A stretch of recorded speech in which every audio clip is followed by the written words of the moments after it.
So after Dolph Ziggler's questionable 2015 with the whole love storyline they did, which would really damage him, Dolph Ziggler would enter a feud with Kevin Owens after the pair traded victories throughout the rest of December and the beginning of 2016. However, Kevin Owens moved on to a feud with Dean Ambrose since Dean Ambrose took his title from him, so they had to resolve that.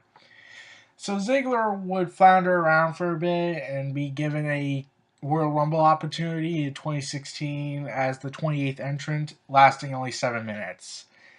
But he did get some shots in at Triple H, and then the next night on Raw, Ziggler faced Kevin Owens in a losing effort, but defeated him in the following 2 weeks in a row. And on the February 15th episode of Raw, Ziggler was involved in a fatal five-way match for the Intercontinental Championship where Owens regained the title after pinning Tyler Breeze. This led to Ziggler challenging Kevin Owens once again because he says, well, I beat you 2 times in a row already, so I deserve an opportunity with the belt.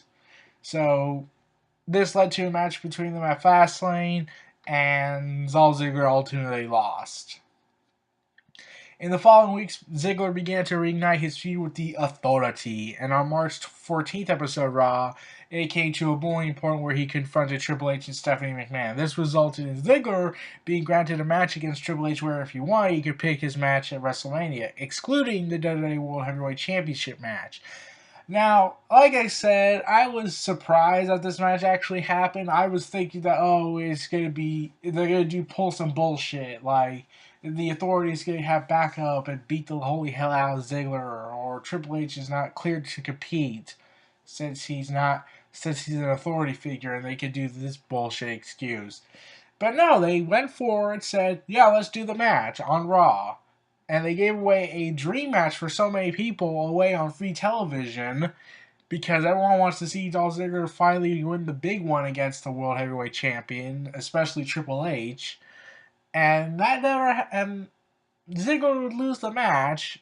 So I was wondering, like, okay, why didn't Roman Reigns get involved in this? Like, he should have distracted Triple H and then beat the holy hell out of him after Ziggler got the win. But no.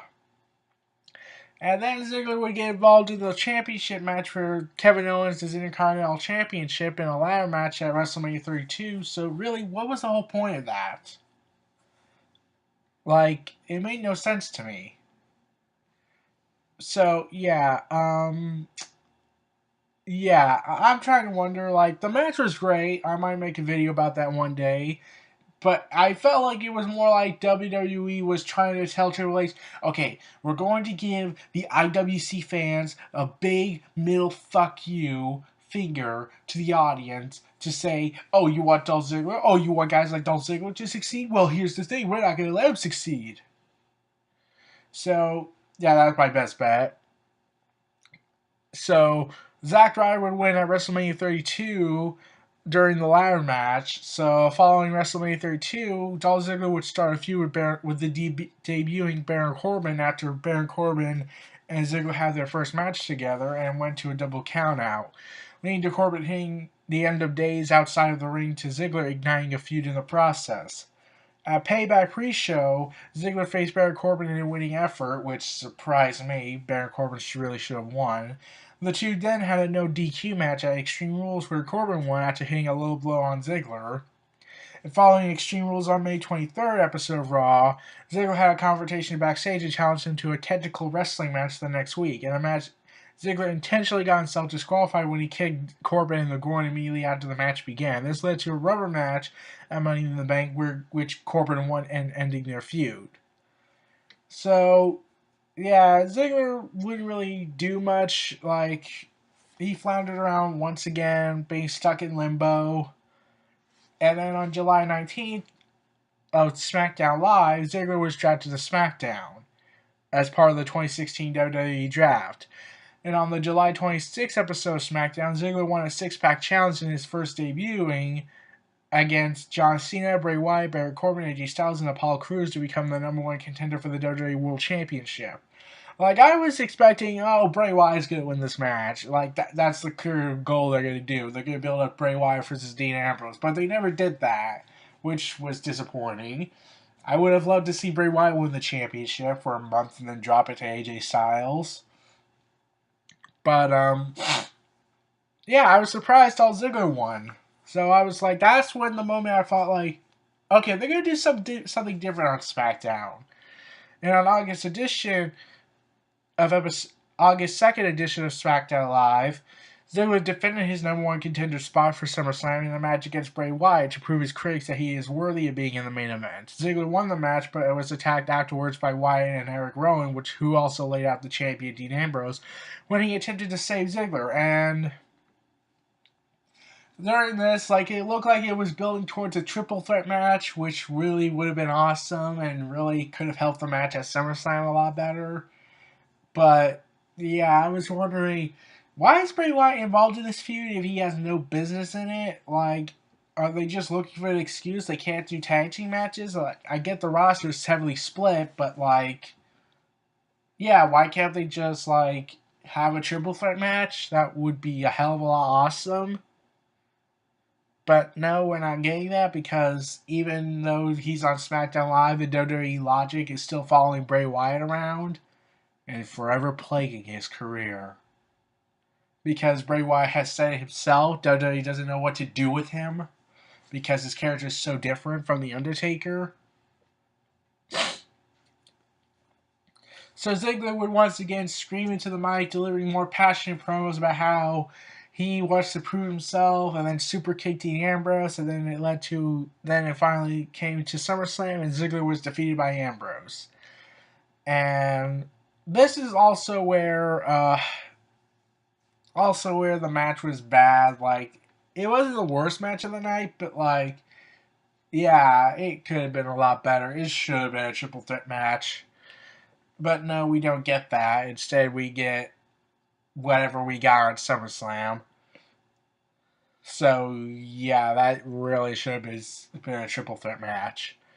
Following SummerSlam, on the following edition of SmackDown, AJ Styles began taunting Ziggler about his defeat in the previous night, setting up a match with the two, with the stipulation that if Ziggler won, the main event would have been a triple threat match. He would go on to lose that match. Following that, he started a feud with The Miz, who, after a triad on Talking Smack, began ranting at the audience saying, "Do not boo me." Ziggler would confront him, saying, "Oh, you just want to be famous." And like I said in the Miz video, Miz really should have called him out and said, "Well, did you want to be famous when you were World Heavyweight Champion?" And then you were kicked in the head. And we all know how that led to. So, yeah, that really should have been put into that feud, but it said, anyways, what we got was great, like I said. At Backlash, Ziggler failed to win the Miz's Intercontinental Championship after Maurice sprayed something in Dolph Ziggler's eyes while the Miz distracted the referee. After failing to win the Intercontinental Championship again in the following week, Ziggler challenged him. Well, this is where Ziggler really delivered his best promo. You see, Miz confronts Ziggler and says that everything he's been was a complete failure. How he would be embarrassed to have the career Ziggler has had, and Ziggler cuts his promo saying like maybe his career didn't go the way he thought it would, saying that those that he loved didn't love him back, and that how he can't stop how he feels like it's a disease. And how Ziggler says that if The Miz puts the title on one more time at No Mercy, he will put his career on the line. And on October 4th episode of SmackDown Live, in a Miz TV segment, Miz aired a parody documentary showing Ziggler's lowest career moments, like him being a golfer's assistant, I believe, which surprised me. I never saw that on Raw. Though, of course, I was on hiatus at that time. The Spirit Squad, and Dolph Ziggler's eventual later runnings after the World Heavyweight Championship win he had when he lost it to Alberto Del Rio. So, yeah. Afterwards, he introduced Ziggler to his former Spirit Squad teammates, Kenny and Mikey, who ended up attacking Ziggler on orders from The Miz. So, this was a heavy speculated match. Like, I didn't know what was going to happen. Like, reports were going around that Dolph Ziggler was indeed leaving WWE. Another report was saying that The Miz was going to lose the title. And this is where I said, I don't know who I want to win the match. Like, I want Miz to retain the IC title so he can keep it till WrestleMania season. But I want Dolph Ziggler to not leave because he's so good at what he does. Though the booking is questionable at times, especially if he was to get drafted to Raw. So, who do I pick here? So at No Mercy, Ziggler defeated The Miz, winning the IC Championship for the 5th time and saving his career. And it wasn't the main event like it should have been. But no, a report says that, well, we here at WWE, with bullshit dribbling down our mouths, believe that Randy Orton and Miz are much better are a much better matchup and are way more prestigious than the IC Championship. And I'm thinking like, bullshit. I call bullshit on that statement. So, on November 1st, episode SmackDown Live, Dolph Ziggler would continue his feud with The Miz, and Miz would say that was the death of the IC title. So, Miz had his first successful title defense against Kurt Hawkins, who he defeated with a super kick in 7 seconds. He also made a Survivor Series challenge to everybody on the Raw roster for the IC title. And on the following episode of Raw, Sami Zayn would be that challenger after he defeated Rusev. So, I was excited for that. Dolph Ziggler versus Sami Zayn. Oh, that's going to steal the show. Well, wouldn't really be able to since you got the Team SmackDown Live versus Team Raw male match. So, we saw how great that match was. However, fate would be a bitch because Ziggler defended his championship match against The Miz once again and was defeated after a distraction by Maurice, ending his reign after only 37 days.